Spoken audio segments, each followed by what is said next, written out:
I reject the use of the word sleaze. Reagan will also be remembered as a man who truly believed in the Nicaraguan Contras. He called them freedom fighters. General Secretary Gorbachev, tear down this wall. A man who hated the evil empire of communism. Yet a man as president who grew to embrace the Soviet leader, the embodiment of that empire, and in the process opened a new door to a new understanding, a new world. One problem that perplexed President Reagan and became a personal crusade for his wife was drugs. It's estimated that 14.5 million Americans use illegal drugs. We pay more than $1 billion a year for the medical treatment of drug users, which helps to explain why Americans consider drugs the nation's most serious problem. It is a war with many battle lines. And the battle's just begun. There's many lost, but tell me who has won? With advanced weapons. Yeah, we recovered one of the barrels. We got another one.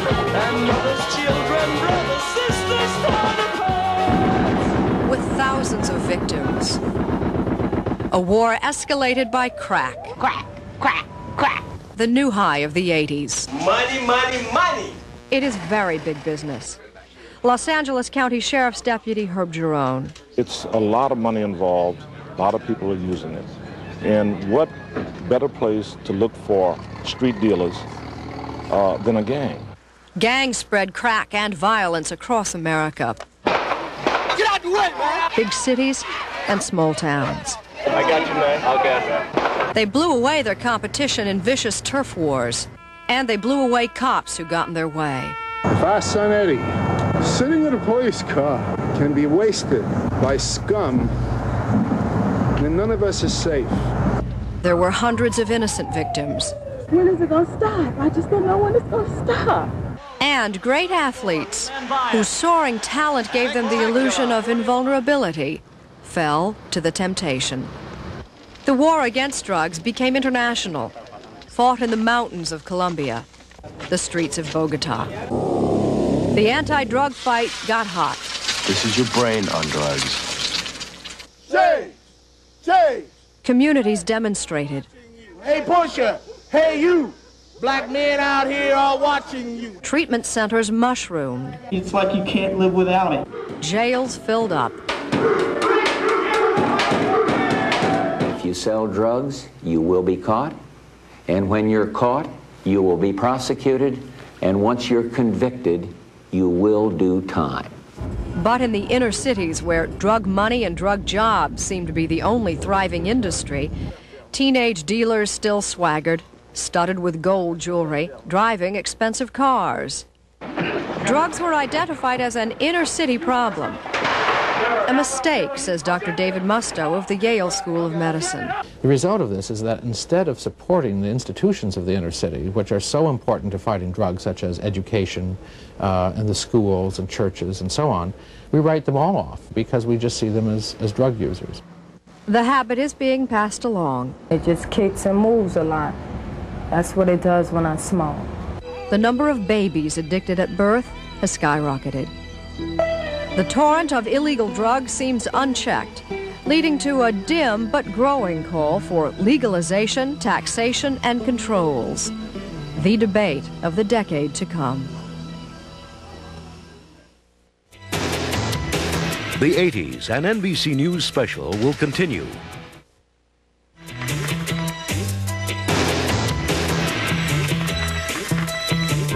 This is XE1 WBB in Mexico City, what's left of it. Good evening from Spitak, the Armenian town that was all but destroyed by the earthquake and the aftershock. Reports of a lot of damage to buildings throughout the San Francisco and the Oakland area. They have confirmed now 32 deaths in the eruption of Mount St. Helens, and at least 52 other people are still missing. South American country of Colombia, a nation in shock as a result of a violent volcanic eruption. Historic Charleston is hurting. Strong winds kicked up more fires in Yellowstone. And the environment is a tool to be used. The first dismissal related to the Chernobyl accident, including the sacking of the power station. We believe the EPA should ban ALAR and do it sooner, not later. It's safeguarding the ozone layer, that thin layer in the stratosphere that protects.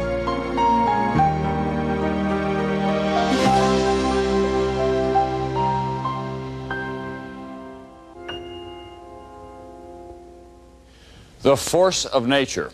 What is reassuring, of course, is that after you've seen the devastation at Yellowstone, Mount St. Helens, and San Francisco, you realize how quickly nature and man can recover. What's not reassuring is what we humans have done to our planet. We destroy more than 27 million acres of tropical forest a year. In the past 10 years, we Americans produced 1.5 billion tons of garbage. Through carelessness and waste, we are threatening this lovely place.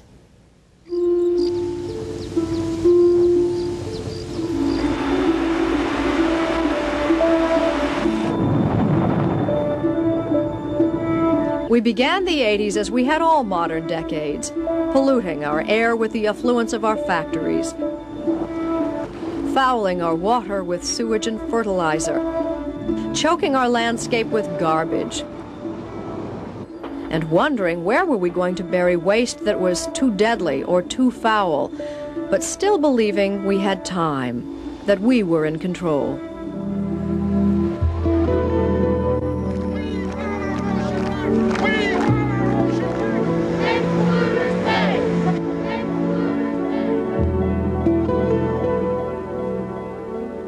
The survival of this beautiful Earth is not so sure anymore. Our very numbers threaten to kill life as we know it. The planet is vastly overpopulated by the simple standard that in order to maintain people today, we have to use up our one-time inheritance from the planet. That is, according to Stanford biologist Paul Ehrlich, in the past 10 years alone, we lost much of our rich topsoil and immeasurable amounts of the precious groundwater deposited by the last ice age.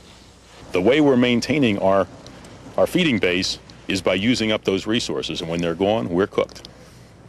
And the way we are maintaining our industrial economy by burning fossil fuels, using up those resources and allowing the smoke to poison rain, is also devastating.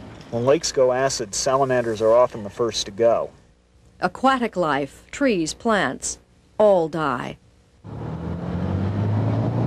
And the carbon dioxide from the burning traps the sun's warming rays inside the atmosphere, causing another impending disaster, the greenhouse effect.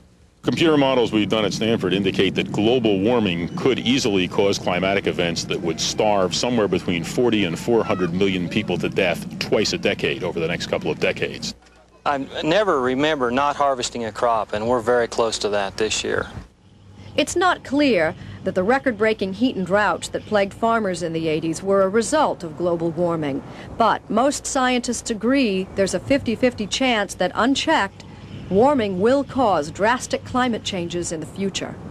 What we're talking about here now is a possible 50-50 chance of ending civilization, so we ought to be doing something about it, even if it's not sure.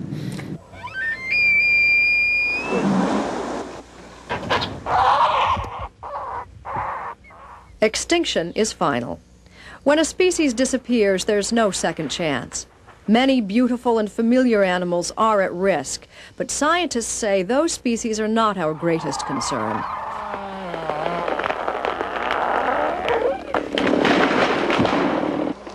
At least half of the Earth's species make their home in tropical rainforests. In the 1980s, just this past decade, scientists estimate that we have lost 50,000 species, animals and plants, gone. Most of them weren't the cute or cuddly or spectacular species the public rallies to save. They were small, plants and animals that were essential parts of the food chain and life support system. About a third of all of our medicines already come from plants, and we know that every time you cut down a square mile of tropical rainforest, you may well be losing a cure for AIDS or a cure for cancer. There have been changes for the better in the 80s. But overall, the 80s were not good years for an increasingly crowded and fragile world. In the 1980s, we gained many tools from science, yet science can't save us unless we want to be saved. Still, some of the advances that we witnessed were breathtaking.